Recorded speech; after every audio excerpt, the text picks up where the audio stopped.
remember sitting down in a conference room and watching this purple and blue FPS game on console and scratching my head and saying, was this really going to be it? Was this going to be the thing that defined Xbox?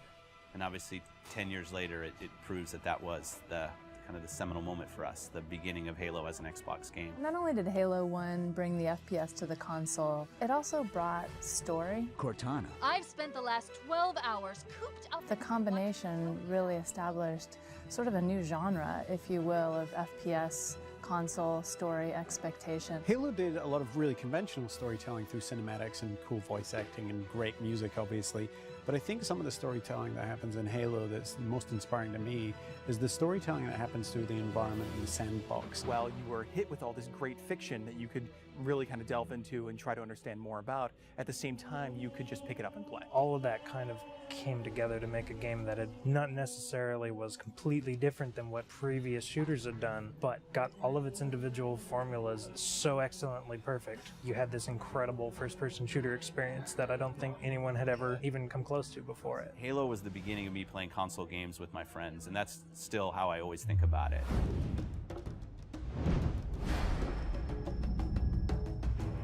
I think people have been asking for a remake of Halo 1 since Halo 2 was announced. I like to go all the way back to the day that Xbox Live came out, and the demand for Halo 1 and the ability to play, say, co-op over Xbox Live kind of started, and it built up over the years and over the years. It was the perfect timing since the 10-year anniversary was coming up. It occurred to us that there's this entire generation of people who never played the original game. If you're an 18-year-old gamer today, you were 8 when Halo came out. We did due diligence on a number of partners. The number one requirement was that it didn't impact gameplay at all. You have a classic, you have something that's just magical, right? If you go and tinker with it, you're going to lose that magic. What we really needed was someone who could work with our existing physics and gameplay engine. Saber popped up really quickly. They're like, yeah, we can do this. We can make the game look like a current generation game, and we can do it by using the original Halo 1 engine. The gameplay in Halo 1 is what's called deterministic. In other words, if you feed the engine the same input, the game will behave in the same way. And if you can apply this principle across a network, you can have two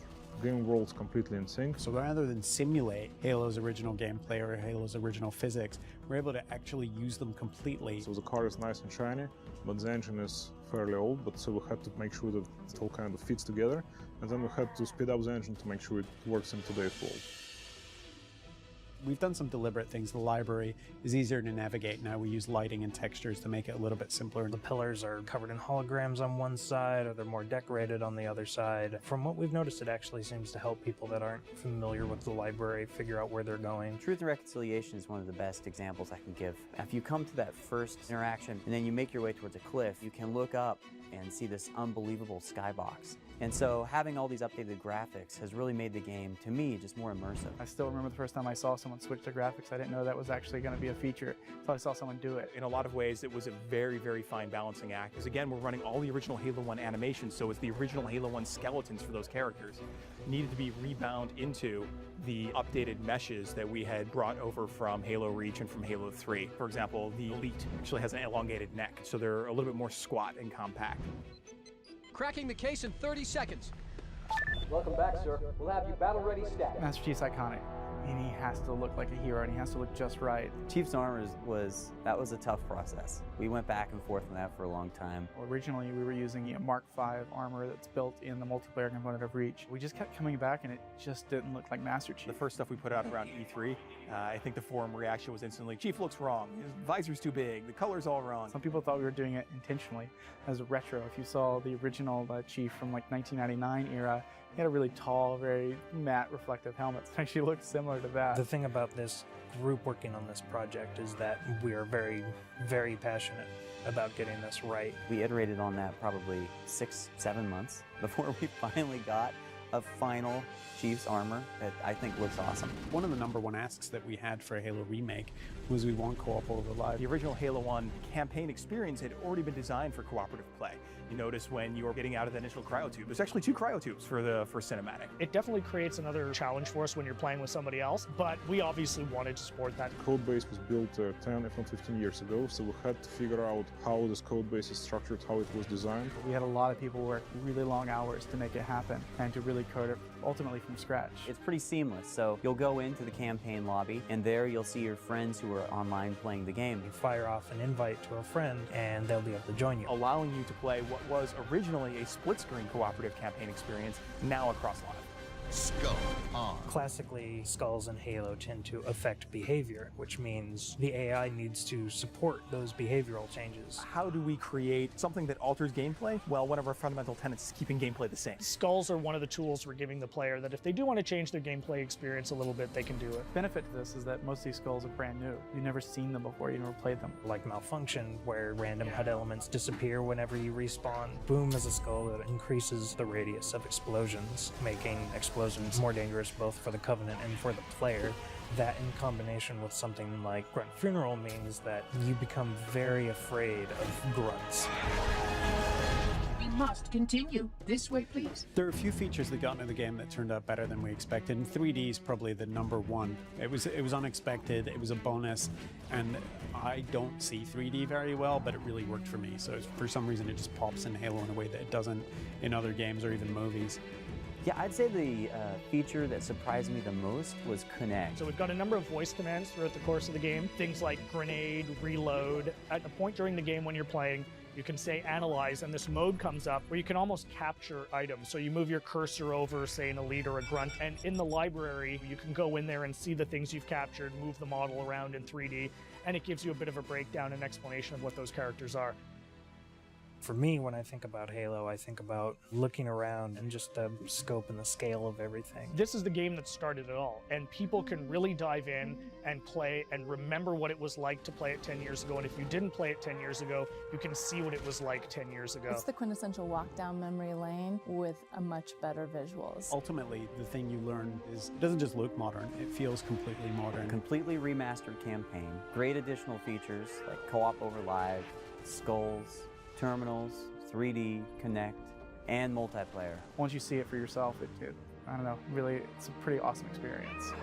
There's a lot of stuff in there for $40. We're actually really excited about the fact that there's so much there, and it's a real smorgasbord of stuff for people who enjoy Halo. One of the best values that you'll find this holiday season, by far. There's always been an aspect of Halo 1 multiplayer that was really, really strong, which was Halo 1 had this incredibly diverse set of maps. It really was this incredibly focused experience. It had this beautiful simplicity. It's not often that a game just addicts me like that, where I have to keep playing it. It was amazing to me just to see how our entire art team would just go down for entire evenings at a time, right? Just from 4 o'clock till 10 o'clock to just play Halo multiplayer.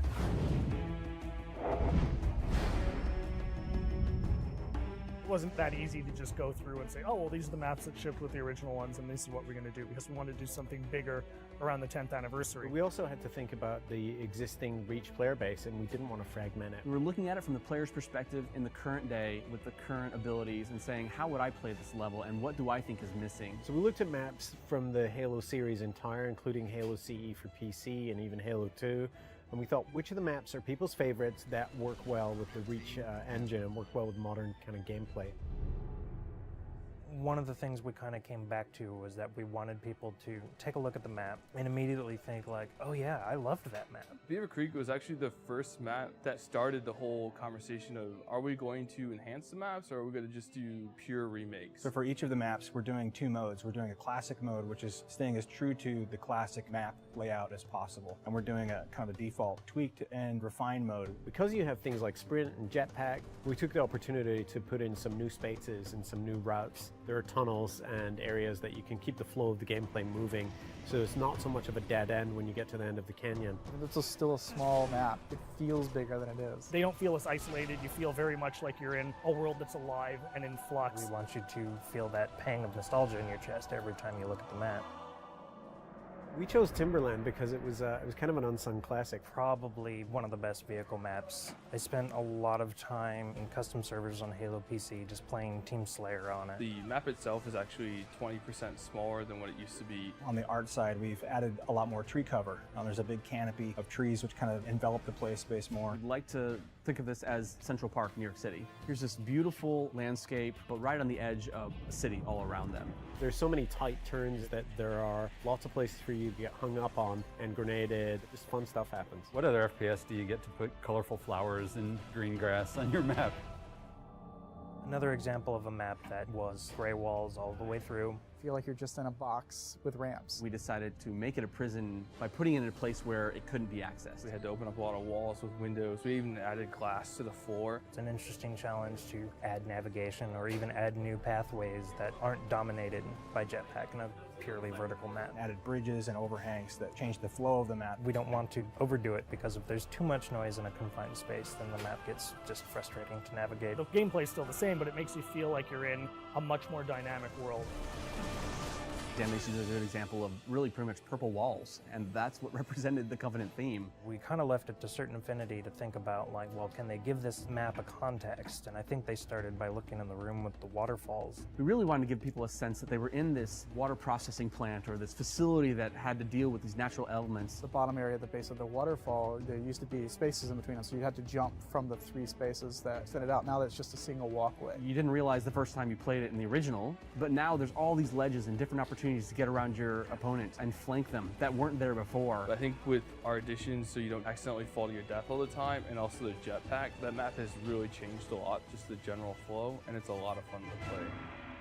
This location we chose is kind of where the genesis of Firefight began. It's a place where you stop and you defend. Traditionally, Firefight, you've never really had the Marines fighting with you, and that's something we were able to do, and we thought, well, if we can pull this off, this is going to be a nice new take on Firefight. Now it's you, your friends, and some buddies, or if you're playing by yourself, now you actually have some help. Honestly, there's just nothing better than hopping online with a buddy, getting in a warthog, just killing some grunts. It's fun.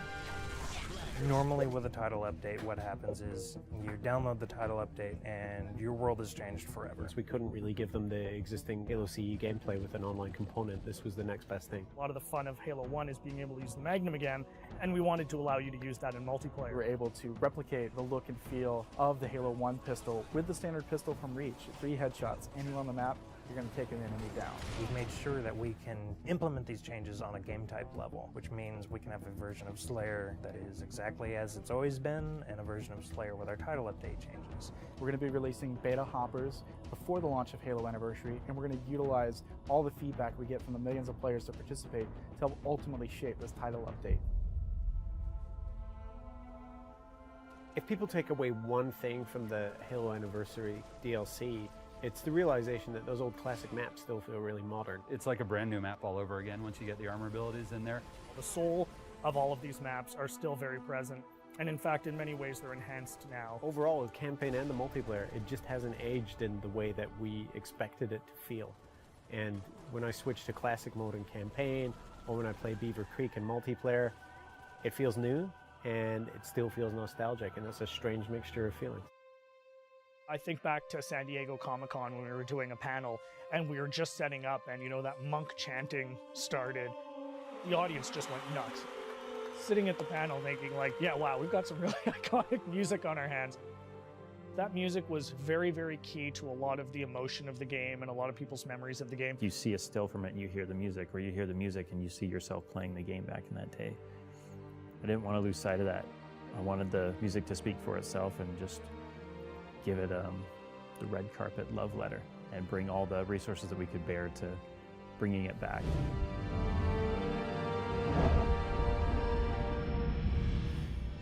I really wanted to take what I had learned on Legends and to work with a partner that I had just had great success with in Pure Mind and Paul Lipson. I started formulating my plan of how to approach it. Halo is really near and dear to my heart. Shipping the original audio as it was when they were doing so much work on remastering the visuals wasn't going to cut it. And this was the challenge. We wanted to maintain our reverence and DNA of the original score, but we did need to extend. What we wanted to do was enhance what was there and bring to life with modern production techniques and vastly increased resources over the original. There's a lot of choices out there, but I was a big proponent of Skywalker. They have tailored everything to the pursuit of capturing an orchestra. Skywalker is a great place to record, first of all, because we have a fantastic staff, but also the room is a wonderful sounding room that can be tuned to accommodate any kind of music. To me, it just represents the absolute state of the art, and it's a perfect partnership for Halo Anniversary. If you like the way music was spotted in the original at a particular point, it's going to be the exact same piece. It's just going to be done with a 75-piece orchestra at Skywalker Sound. The guys did a great job on reorchestrating the original work. There was no pre-existing MIDI audio files to work with, and all we had was literally the original in-game file. We had to meticulously listen and transcribe every note. You're starting from something that's already finished, and something that's iconic, something that's beloved. There's a lot of things that are exact, and there's a lot of things that are adaptations and in the spirit of the original. Synthesis was all done on gear that was available in 2000, 2001. We actually have a couple of guys on the team who are encyclopedic in their knowledge of old gear. They've been able to go back in, listen to what's there, find the exact synth, the exact patch, tune it to exactly how it sounds, and then re-perform it for this. Power of an orchestra and the way scores are being composed now has really raised the level of expectation, because it's much more of a real, tangible, visceral experience than it was in the past. At the heart of the music and at the heart of the story is Marty O'Donnell's original creation, and it's very respectful of that, but yet it still sounds new. You do have the option in the menu to just play the game to that original soundtrack, so if you do want to hear that music exactly the same as it was 10 years ago, you can still do that.